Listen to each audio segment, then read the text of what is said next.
El libro del profeta Malaquías, el Dios que viene. Este libro, hermanos, es un libro del cual desconocemos su autor. El autor es anónimo. Y aunque estamos acostumbrados de hablar de Malaquías, en verdad el término de este título significa simplemente mensajero. Título que va a aparecer allí en el capítulo 1, versículo 1 y capítulo 3, versículo 1. Y la traducción griega de la Septuaginta va a interpretar esto como este título, como el mensajero.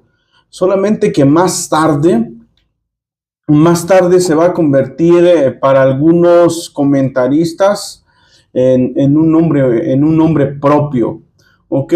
Un nombre propio que para algunos es algo inaceptable, porque ninguna otra ocasión en el Antiguo o Nuevo Testamento se menciona a este nombre como tal, ¿ok? El nombre como tal no se menciona.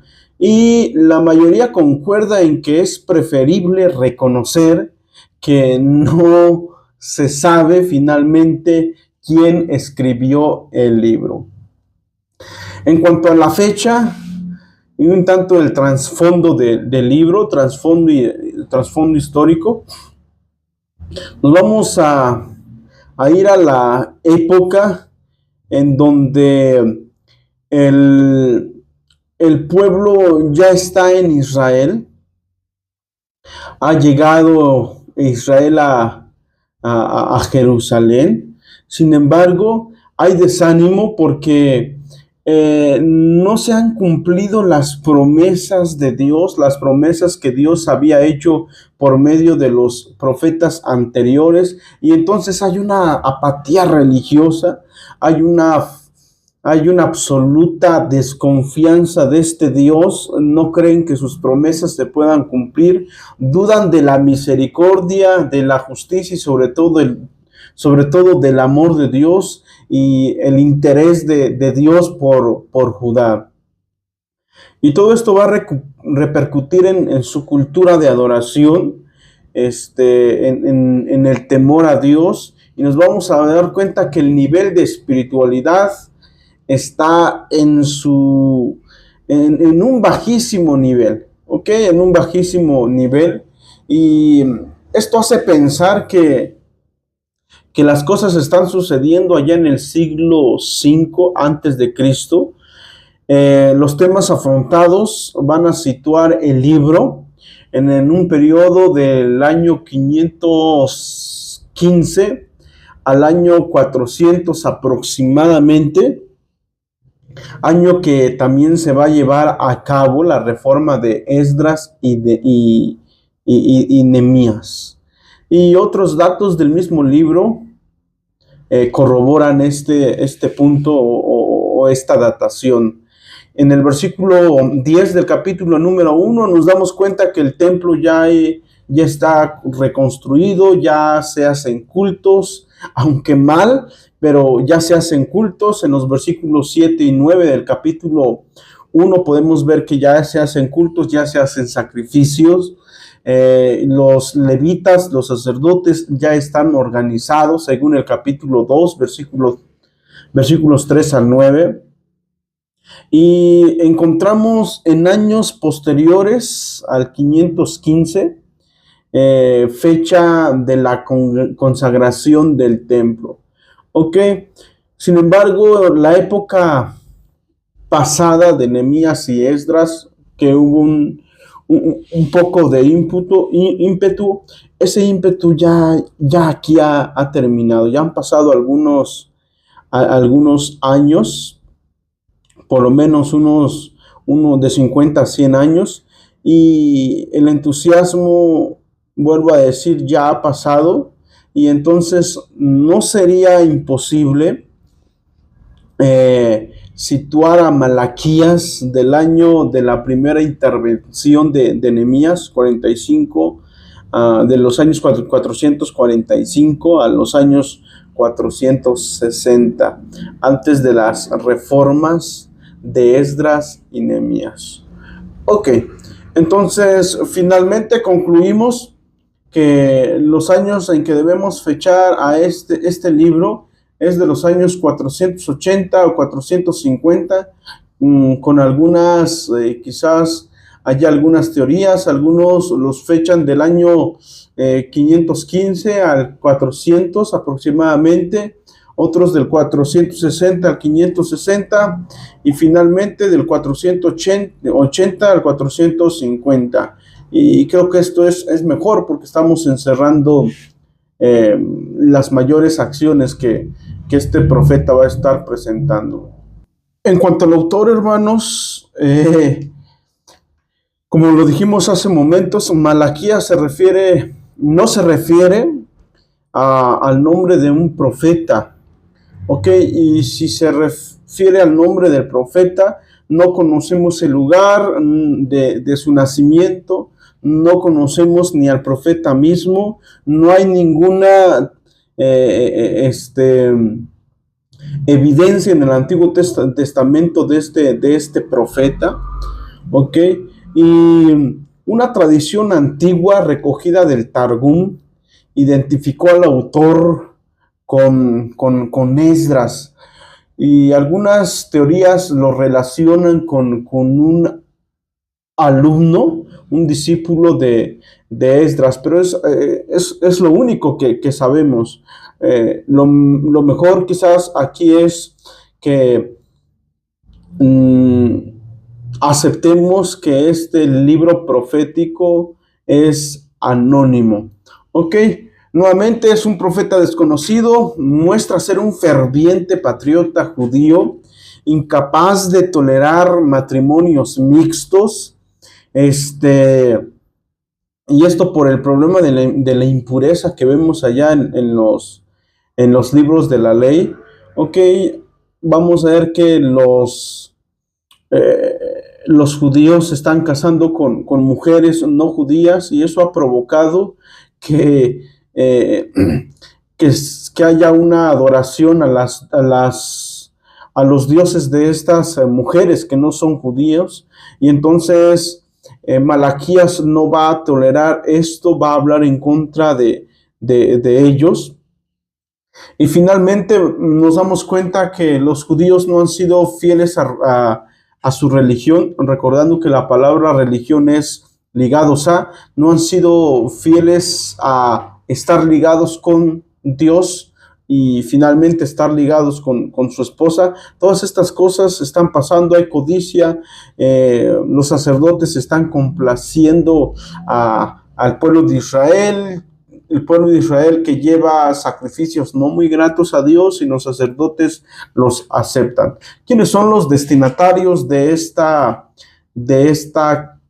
este libro? Los destinatarios son el pueblo judío del tiempo post-exílico. Ok, entonces este profeta se va a dirigir a los judíos que ya han salido del exilio, y algunos propósitos que encontramos en este libro es reprender la profanación de lo que es santo, en este caso el templo de Dios, el lugar de los sacrificios mismos. Okay. El segundo propósito es reprender el abuso de las relaciones humanas, relaciones que son un poco incorrectas, que están llevándolo incorrectamente estos judíos a los cuales va a escribir el profeta. Y finalmente anunciar tanto el juicio como la bendición del día de Jehová. Este libro, hermanos, es interesante porque vemos a un pueblo insensible que reclama a Dios, que piensa que Dios le ha abandonado, un pueblo que en realidad está completamente deshonrando a Dios. ¿Cuál es el mensaje de este profeta? Este profeta vivió unos 100 años después de los israelitas que habían regresado del exilio en Babilonia, y su mensaje fue dirigido a las personas que habían habían vuelto y que estaban viviendo ya en Jerusalén desde ya mucho tiempo. Se había construido el templo, a pesar de eso las cosas no iban tan bien. Recordemos la historia de Esdras y Nehemías, las cosas se estaban poniendo feas, las cosas estaban frías, ok, la cultura de adoración, lo espiritual era de muy bajo, sí, era completamente bajo, era escaso. Cuando los israelitas regresaron por primera vez del exilio, sus esperanzas eran altas, sus expectativas eran grandes. Ellos pensaron que reconstruirían sus vidas, reconstruían el templo y también iban a pasar por las grandes promesas que habían recibido de Dios por medio de los profetas. Y parte de estas promesas se tratan de que el Mesías vendría y establecería su reino, un reino unido, un reino lleno de paz. Y nos vamos a dar cuenta que esto no ha pasado. Los israelitas esperaban esto, pero no ha pasado, y entonces repoblan la ciudad. Y lo más gravoso es que nos vamos a dar cuenta que los que habían regresado del cautiverio eran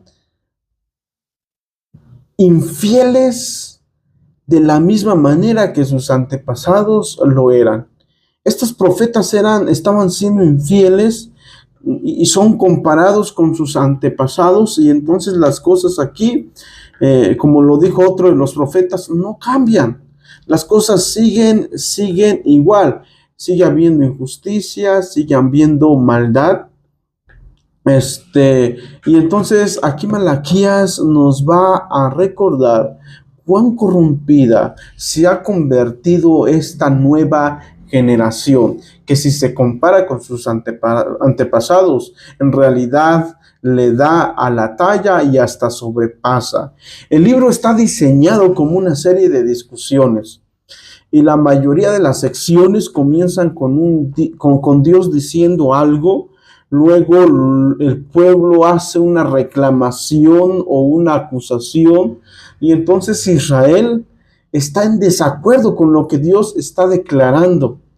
Y entonces nuevamente Dios responde y da su última palabra. Y estas discusiones ocurren por lo menos 6 veces. En las 3 primeras disputas, Dios expone la corrupción de Israel. Y en las últimas 3 disputas, Él va a confrontar su corrupción, la corrupción de Israel. ¿Ok? Los corazones entonces de Israel son muy duros.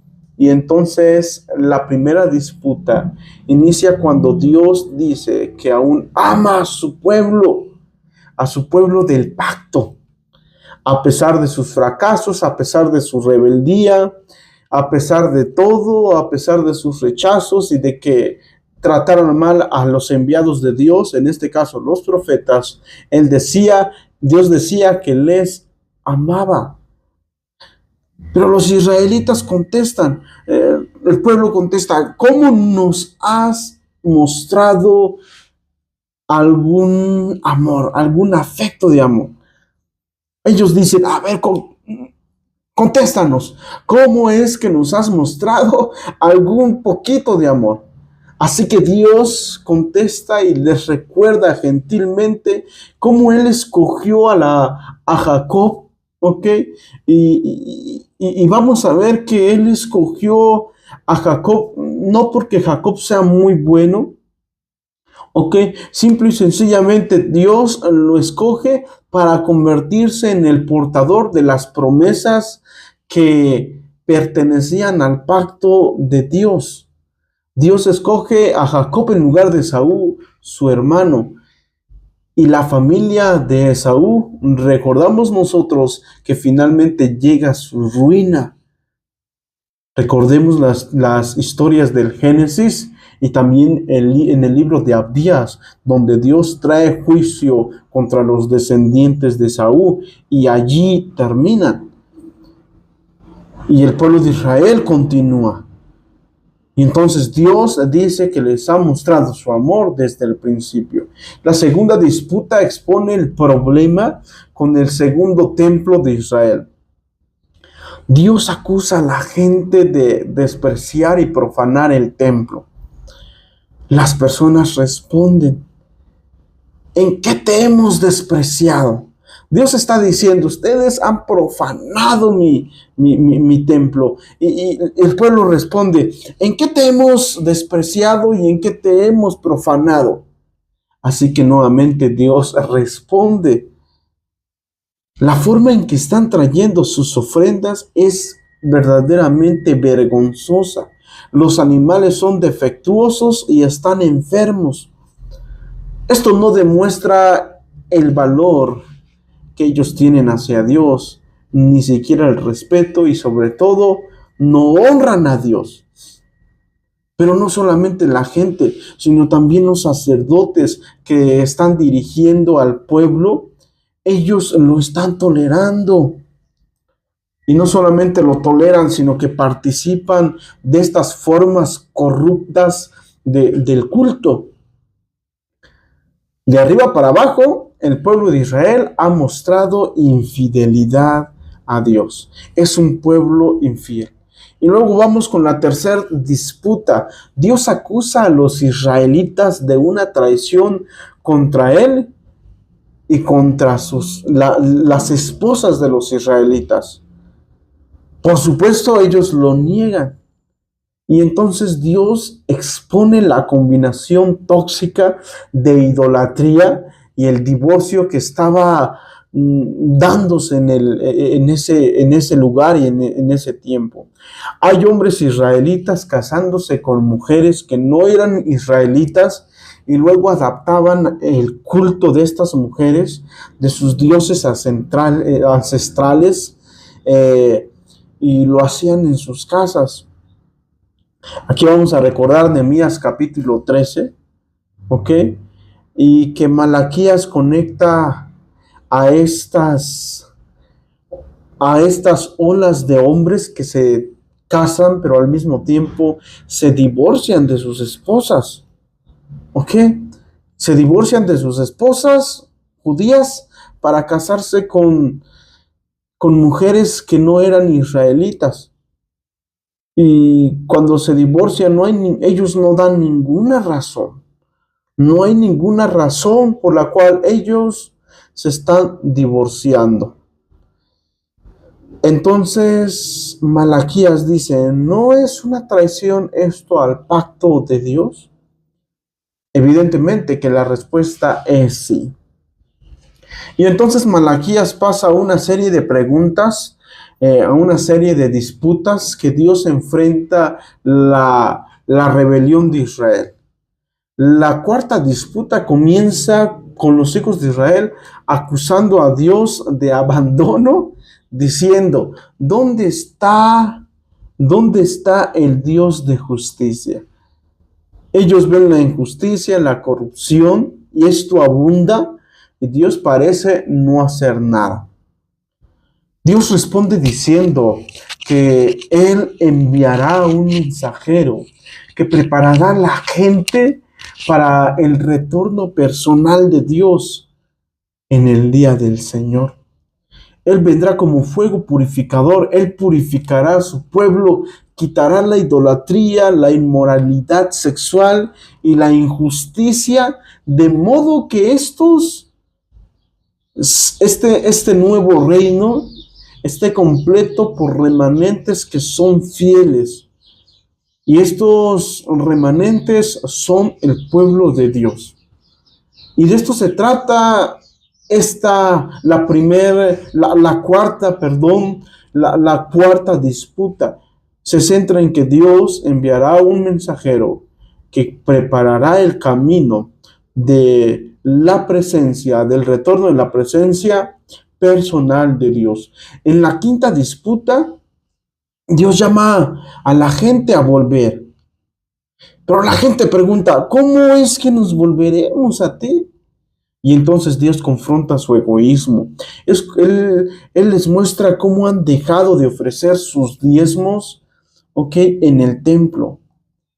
Ellos han abandonado completamente esto y así que Dios se enfrenta a ellos. Él dice que quiere bendecirlos en abundancia, pero solo lo va a hacer si ellos pueden mantenerse fieles. La pregunta entonces que vamos a hacernos nuevamente aquí, como lo hicimos en el libro profético anterior, es: ¿podrá el pueblo de Dios mantenerse fiel a lo que Dios ha dicho en la ley y a lo que Dios quiere hacer en un futuro con ellos? Y esta es una pregunta que debemos hacernos, o deben hacerse las personas en este tiempo. ¿Podrán ellos mantenerse fieles? Porque Dios solamente va a bendecirles si ellos se mantienen fieles. En la disputa final, Dios va a acusar, la gente va a acusar a Dios de no servirle, porque no tiene sentido servirle a Dios. Observan que hay gente mala, orgullosa y prepotente que han tenido éxito en la vida y Dios no hace nada. Entonces, la respuesta de Dios por primera vez en este libro no es un discurso, más bien es una breve historia sobre cómo el remanente fiel en Israel se reúnen, llaman a reunirse y hablan acerca de cómo pueden adorar y permanecer fiel a Dios y a su pacto. Así que Dios ordena que un libro sea escrito para memoria de estas personas, para que puedan leer el rollo y recordar el carácter de Dios y las promesas de Dios. Esto es impactante porque aquí entramos en aquello que llamamos el don divino de las Escrituras. Ok, y entonces la forma o el cómo nosotros aprendemos sobre el carácter de Dios y las promesas de Dios lo encontramos en este escrito. Y este escrito está hecho con el fin de inspirar fidelidad y esperanza futura para el pueblo o el remanente de Dios. Y es de esta manera en cómo concluye el libro. Esta forma, los últimos 3 versículos no son una acusación o no son una disputa, sino son una forma de traer cierre a este libro. ¿Ok? En primer lugar, el lector está llamando a recordar la ley o Torá de Moisés. Esto recuerda las historias de las leyes de Dios, de la alianza en los primeros 5 libros de la ley, a la cual conocemos también como la Torá. Y desde aquí se viene anunciando, ¿ok? Desde este libro profético se viene anunciando que Dios enviará a un nuevo Elías, un nuevo Moisés que preparará el camino del Señor. En este día del Señor, este profeta nos dice que Dios restaurará los corazones del pueblo de Dios. Él va a terminar con aquellas personas que no permanecen fieles, que no se arrepienten, que endurecen su corazón, que continúan en rebelión. Dios acabará con esas personas porque están rompiendo las leyes de la Torá. Pero las Escrituras anticipan un día en que Dios enviará como les dije hace momentos, un nuevo Moisés, un nuevo Elías. Él restaurará todo. Dios restaurará todo, reparará los corazones, sanará los corazones. Y esta promesa no es una amenaza para el remanente de Dios, sino que es una esperanza que nos da luz, una esperanza que les aluza como un sol en el amanecer. Así lo va a narrar este profeta. Y es así como va a terminar este libro. Dios finalmente nos dice que Él vendrá. Y para aquellos que pueden permanecer fieles a sus leyes y pueden cumplir su ley, entonces el día del Señor vendrá para ellos, pero este día será un nuevo amanecer, un día en que la lluvia, la oscuridad terminará. Ahora bien, hermanos, nosotros podemos cumplir con la ley y podemos cumplir con la ley porque fuimos declarados justos. Y dice las Escrituras, el que tiene mis mandamientos, y creo que esto ya se los había compartido, y los guarda, ese es el que me ama. Gracias a Dios porque podemos amar a Dios, y podemos amar a Dios porque Él nos amó primero. Gracias a Dios por ellos. Y es así, de esta manera, en cómo concluye el libro. Que el Señor les bendiga.